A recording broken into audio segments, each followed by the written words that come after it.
So I'll get my microphone located. It's always awesome to start a talk with technical issues. It's the best. So I'm really excited to be here at MCE. One of the really nice things about this conference is that it brings together iOS developers, Android developers, designers, and we have the ability to share and close the gaps between these different professions. So who here in the audience is actually an Android engineer? Awesome, that's more than I expected because there's an Android talk going on in parallel. So that's really nice because this talk is a lot about sharing ideas between different platforms and also a lot about my personal story of doing that and why I think it made me a better developer over the last 2 years. It's also the very first time I'm giving a non-technical talk. All of my other talks have been focused a lot on details of the Swift programming language, architecture, but we all know that a lot goes into developing software that is not actual code. It's how we collaborate, it's psychology, communication. And so I'm really excited to share a non-technical topic that still discusses how that has influenced my way of how I develop software. So the talk today is titled The Art of Stealing. And what I want to talk about is taking ideas from other platforms, from other technologies, stealing these core concepts and applying them to your work. And there are two core assertions that go into this talk that I want to start with.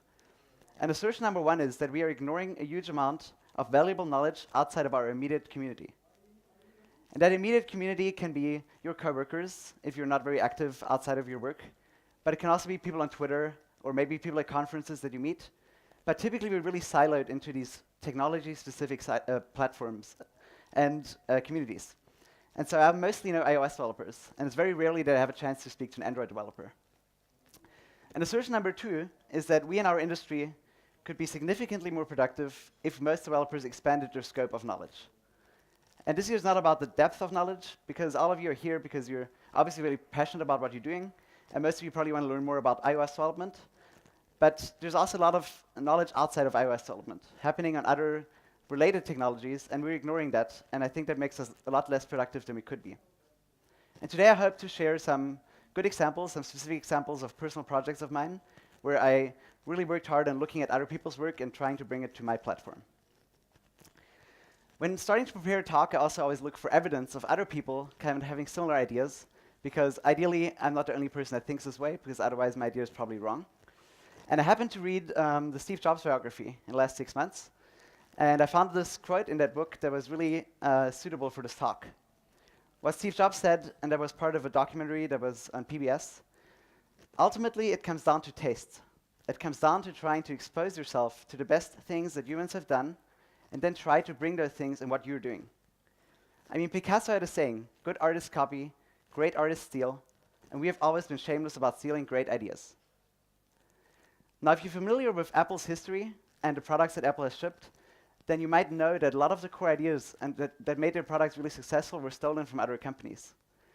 For example, the Apple Lisa was like the first computer that popularized the graphical user interface, but Apple didn't invent the graphical user interface. It came out of Xerox PARC. And they took almost all of these ideas and stole them, but then they applied a creative process to it to turn it into a true innovation and a great product. So Steve Jobs has this quote, and I think it's really suitable for this talk. That is also an interesting aspect because he quotes Picasso, who says, good artists copy and great artists steal. And so when I read this quote, I wondered, what is the differentiation between copying and stealing? When I think about art, then I think copying is probably an artist sitting there looking at a picture and creating a one-to-one copy of that picture in order to sell it probably for money and make a profit out of that. And that is usually what we call plagiarism. But great artists steal. And great artists stealing means to me understanding what the core idea of this picture is or of this piece of art, and then trying to extract it, applying your own creative process and creating something new out of it. So when we transfer this to software development, what does it mean? I think copying is something that a lot of us do day to day very frequently. We use third-party libraries that we just copy literally into our code base. We go into Stack Overflow, we look up answers, we copy that code into our code base. We have code reviews, and usually coworkers will tell us exactly, please change this line, please make this modification, and then we adopt that. And this is a really important step, because we don't want to do everything from scratch. That is like the baseline of collaboration and using the work that other people have done. But it's just literally taking what other people have done and using it in our projects. It's not stealing. What do I think is stealing in the context of software development? I think it's looking outside of your immediate field of work and taking ideas that you cannot directly apply, taking concepts instead of taking code. You can do that by watching talks that are totally unrelated to your specific technology. You can do that by reading academic papers, which barely anyone does, but there's actually a lot of interesting stuff in there. And you can do that by just playing with other programming languages or technologies. It turns out that every technology is really amazing at something that your main technology is really bad at. And by just understanding these kind of core components of other technologies, you can very quickly improve how you use your main technology. Now, you will maybe argue that you don't have enough time to do that, because you already go to conferences, you read blog posts, you subscribe to newsletters for your specific platform. Like, how should you have more time to look at stuff that seems totally unrelated to what you're doing? There's always this tension between time spent researching and time spent writing code. If you're a developer, you probably care a lot about your productivity. You care about how fast can I ship a feature, how many lines of code do I write per week. But when we do that, we often forget that research is really another way to enhance productivity. Even though it seems like you spend time on something that maybe doesn't benefit you immediately, that usually pays off down the road. So I'm going to make the argument that we don't research enough and we spend too much time on immediate productivity. And once again, I was lucky enough to stumble upon a piece that underlines this point. This was a post on Stack Overflow by a developer called James Long from the JavaScript community. And he created a very popular framework called Prettier. And he gave a talk at a JavaScript conference, and afterwards people came up to him and asked him, how do you become such a great developer? Like, what can I do to become a better programmer? And then he wrote this blog post, how I became a better programmer, and that one became very popular on Hacker News. And it had one section that specifically talked about research and doing research before you work on other projects. And he said, dig into past research. If you're excited about an idea, it's super tempting to sit down and immediately get going. But you shouldn't do that until you've done some cursory research about how people have solved it before. Spending a few days researching the topic always completely changes how I'm going to solve it. It's valuable to learn how to read academic papers. I don't know anything about denotational, operational, etc. semantics, so there are a lot of papers I can't read. But there are many that use code instead of math and aren't too hard to read. There is a huge amount of knowledge sitting in papers from the last 30 years. If you get good at extracting this, you'll be a thought leader in no time. And so he wrote this, and then he went on to talk about how Prettier, this library that he built, is really just an implementation of another paper that he found. So he wanted to build this JavaScript formatter, and what he did is he went out and read papers, and then he found an implementation that he could really just adopt to JavaScript.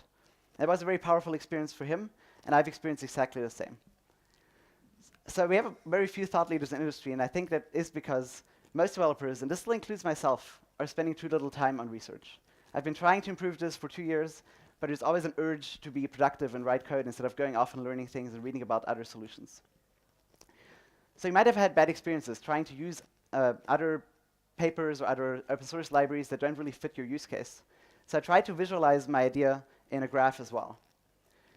So let's make a little thought experiment.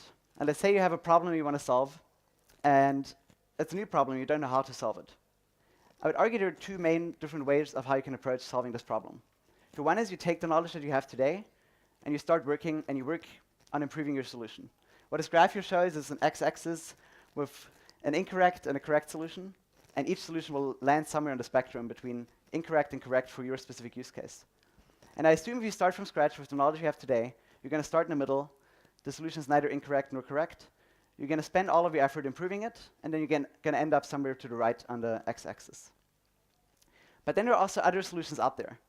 And so instead of going off and writing your own solution, you could spend time looking at these other solutions first. And these other solutions are the blue dots. And they can be all over the landscape. Until you investigated and did some research, and maybe even some prototyping, you don't know if these other solutions are suitable or not. And so what happens a lot, I think, is that people spend time researching solutions, and then they find these blue dots that are on the wrong side. They're like far off, and they're just totally unsuitable for this problem that people want to solve. And so they conclude that they wasted a lot of time looking at these solutions, even though they're not suitable. But then there are also some blue dots that are usually pretty far on the right spectrum. And I think if you research enough and you look at enough potential solutions, you will typically find something that is pretty far on the right side already, often further than you could do by just applying all your effort on implementing your own solution. So I'm arguing you should take that effort that you use for your own solution and spread it across different other solutions, spend time researching and prototyping, and find out how much time it would take to adopt someone else's solution.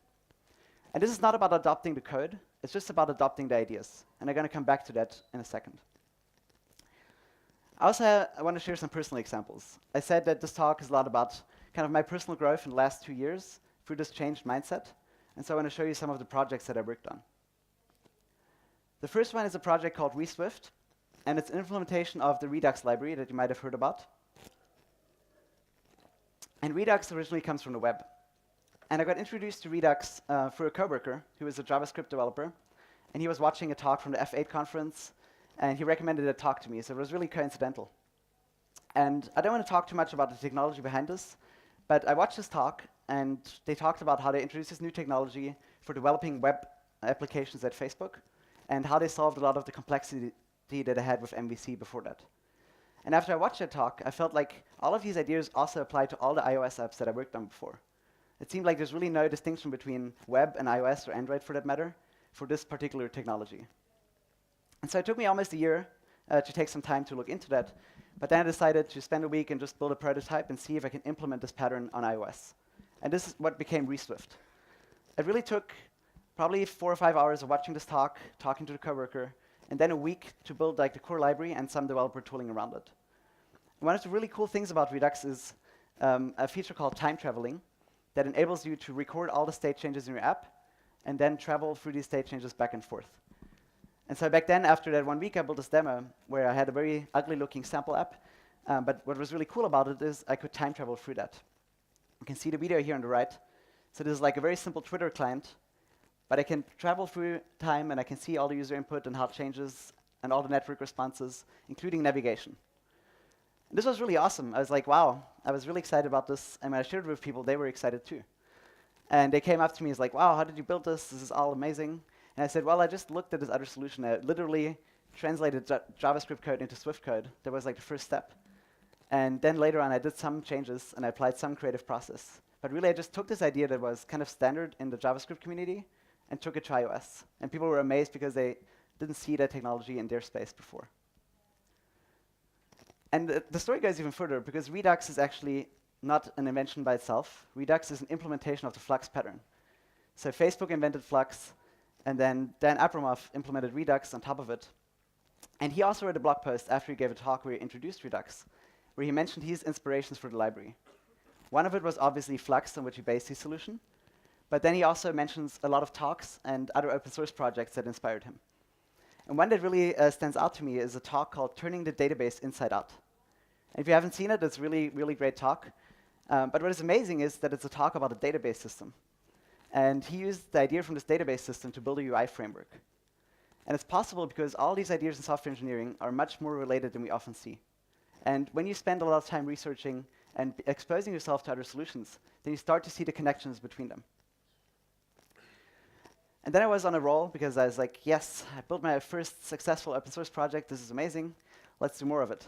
I don't do that anymore that much, but 6 months later, I was like, I want to do something again.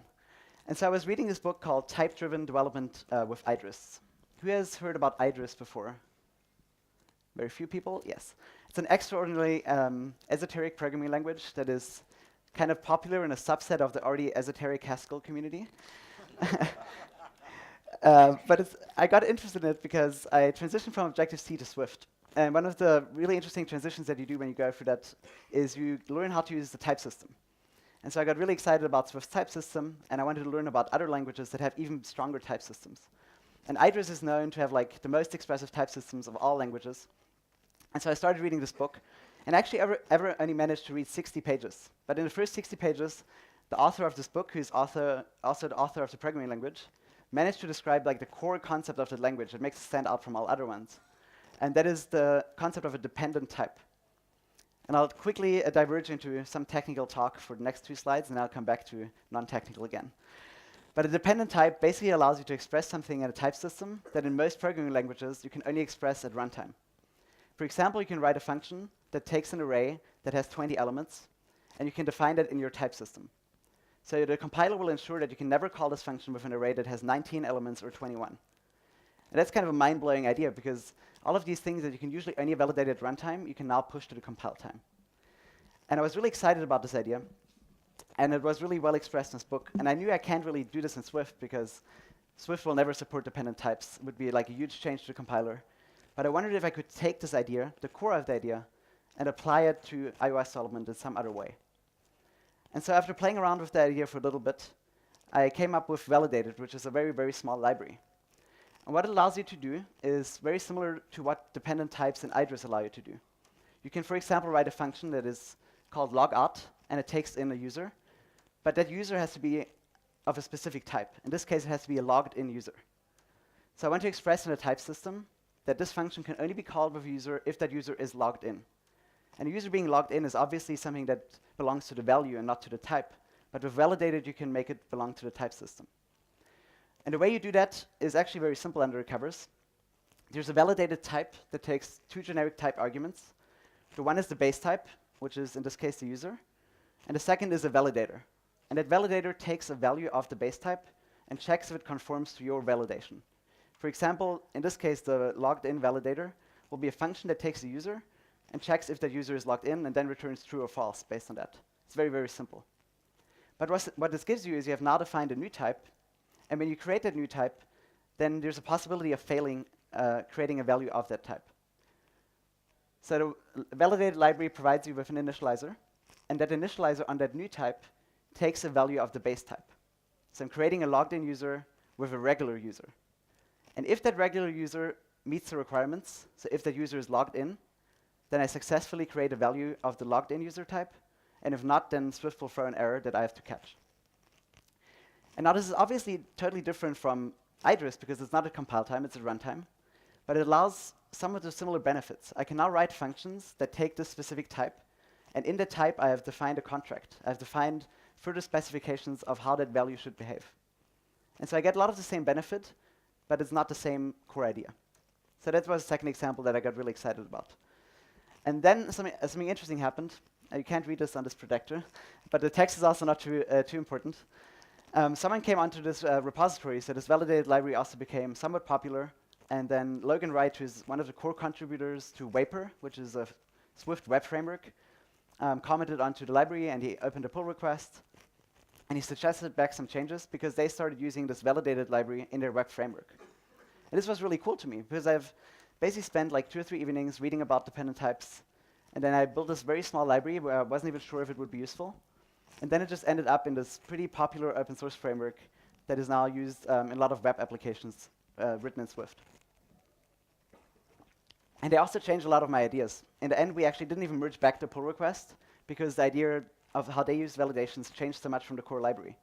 So this idea just got transformed another step, and it really shows the power of looking at other people's open source libraries and solutions and applying your creative process to them.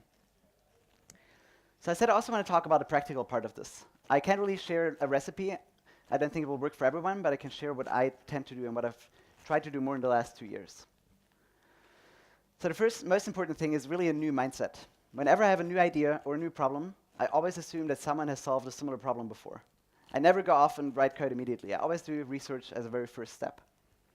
And then the second thing I realized is that some group will always have more resources focused on this.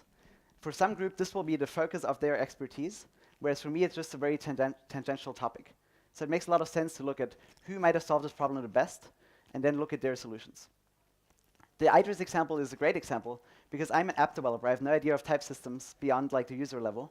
I would never come up with dependent types, but I can spend 2 evenings reading 60 pages in this book and understand the gist. And I can use almost all the power of dependent types without that actually to come up with the concept. And then I have 3 modes of research with this mindset. One of them is exploratory, and this is where I basically just look at stuff totally unrelated to my field. The second one is targeted, where I actually research a specific topic based on the problem I'm trying to solve. And the last one is collaborative. And this one is not necessarily separate from the first 2, but it's so much more efficient working with other people that I broke it out as a separate point. And I'll go over these real quick separately. So with exploratory research, what is my goal? It's really expanding the horizon beyond things that I'm doing at work today. ReSwift and Validated are 2 examples of that. I didn't go out and learn about Redux because I thought it was a great tool. I just happened to stumble upon Redux, and then I used it for iOS development. Because I explored, and I looked at other talks, and I talked to other coworkers on other platforms. And what I do here is I usually spend a very small amount of time trying to grasp the core idea of a technology. As I said, with Idris, 2 evenings were enough to understand dependent types. It's not a very complex topic. So you can spend a little bit of time across a lot of different technologies, and you can really expand the scope of your knowledge. And as I said earlier, you begin to see connections between seemingly unrelated areas.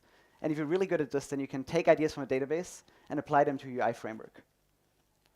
The second one is targeted research. And this is what I use at PlanGrid at work most of my time. And here the goal is really to avoid previous mistakes. The assumption is that I'm trying to do something. One recent example is client-server synchronization. Then I assume someone must have done this before, because it's a very common problem. And so I go out and I research other solutions, and I usually define a budget based on how long I'm going to work on this project. For client-server sync, I knew it's going to be like half a year. So doing 2 or even 4 weeks of research without any productivity is totally fine, because it's going to pay off. And so I pick 2 to 5 options usually. These are, if you think back to that graph, the blue dots. And then I read, I prototype, I evaluate each of these solutions, and I repeat that for everyone. And I'm going to talk about prototyping in a second too, because that's a really important part of this. And lastly, there is collaborative research. And their goal is really to just quickly gain insight out of your area. And this is the lowest hanging fruit. It's just, if you run into an Android developer in your company or the conference, just use the chance to ask some questions. Like, I have this problem on iOS, how do you solve it on Android? And when you do such question-answer things, you can actually learn a lot with very, very little effort. So just put some effort into meeting other people from other communities. And even though I'm promoting this, I'm still not as good at it as I'd like to be. Inside of my company, we're still working on improving the collaboration between Android, iOS, and even our Windows team, which we have. So these are the 3 modes of research that I use. But I also want to promote the idea of prototyping, which has really been a big game changer for me. I've been doing much more prototyping in the last 2 years. And one big driver behind that is Swift Playgrounds. If you're an iOS developer, you know what Swift Playgrounds are. But essentially, they are a REPL combined with an IDE. So if you work in Python or Ruby, you probably already know the concept of a REPL, where you can just program without actually compiling, and you get very quick feedback. But with Swift Playgrounds, you can do that inside of an IDE. And it allows you to really write bigger pieces of code inside of this context. And this allows you to prototype a lot of different things. Initially, I didn't think about it, but after I got better at this, I started prototyping things like client-server communication, all just in Swift. So when I went off and implemented client-server synchronization, I looked at operational transformation. I built a very simple version of it, all in Swift, where the client and the server were just objects communicating with each other. It is a really great way to evaluate a concept that you're trying to understand and try to use in your project. And I'm also a big promoter of kind of the idea of writing is thinking. So if I write a blog post, then I really spend a lot of time getting the details right, and I rectify a lot of my thoughts. And for me, prototyping is exactly the same for code. Another great thing about prototyping, and that's the last thing I want to mention, is you can reach this point of no return. We have proved that something is going to work with the prototype, and you get so excited about it that the implementation is really, really simple. So prototyping is great, and I think we all should do more of it. This brings me to a conclusion. I started out with 2 assertions, and I'm going to end with 3 conclusions. The first one for me is don't narrowly focus on immediate productivity. Invest time in research, learning, collaboration. Look outside of your box. You can make small investments that pay off quickly. And here I really want to pronounce the small investments that pay off quickly, because I hope that my example showed that I don't spend a huge amount of time. I don't spend like 2 days a week looking at other solutions. It can be a very small amount that exposes you to the core idea that you can then adopt. Conclusion number 2, reinventing the wheel is great, but starting from scratch would be foolish. This talk was not about using third-party libraries instead of writing something from scratch, but it was instead looking at other people's ideas. If someone else has implemented this before, they will have run into problems. Ideally, they open source the code, maybe they open source the paper. Look at that evidence before you start implementing your own solution. Implementing your own solution is great, but make sure you learn from the lessons that other people have shared. And conclusion number 3 is that stealing is a foundation for innovation. And I hope that the Apple example showed that. Apple is a company that has been doing this over and over again. And I think it will make you more effective and more creative, and it will accelerate the rate at which you gain experience. And I think if you're lucky and improve this as an entire industry, then we can become much more productive as developers by sharing tools and sharing ideas between platforms. That's almost all I have, but I have a small funny anecdote. I gave this talk internally at my company. And then after I gave the talk and finished, someone pointed out to me that there's a talk that is very similar. It's called Steal Like an Artist. And the funny, if the irony doesn't strike you, is that I apparently didn't do my research very well when I prepared this talk. But I actually watched a talk, and it's fairly different, but it comes down to some similar ideas, but it's not focused too much on technology. But yeah, this is all I have. I hope you steal more in future, and I hope you got some valuable lessons out of this.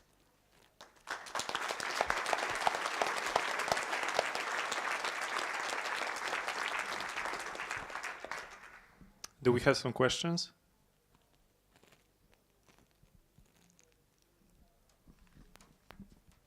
Thank you for a very inspiring talk. You said about looking for the academic papers to get some good ideas.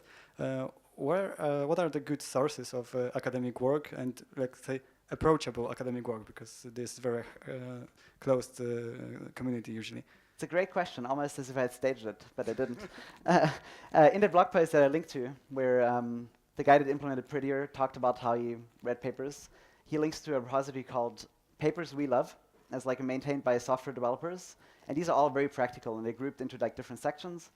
And there's even a meetup group in a lot of cities called Papers We Love, local chapter, where people meet and discuss these papers. So the GitHub repository, Papers We Love. That's very good. And I recently subscribed to a newsletter called The Morning Paper. It's a fellow who reads one paper every single day, which is crazy to me, and then summarizes it. But it's also a really, really great source because it gives you the gist without that you have to read the paper yourself, which is awesome.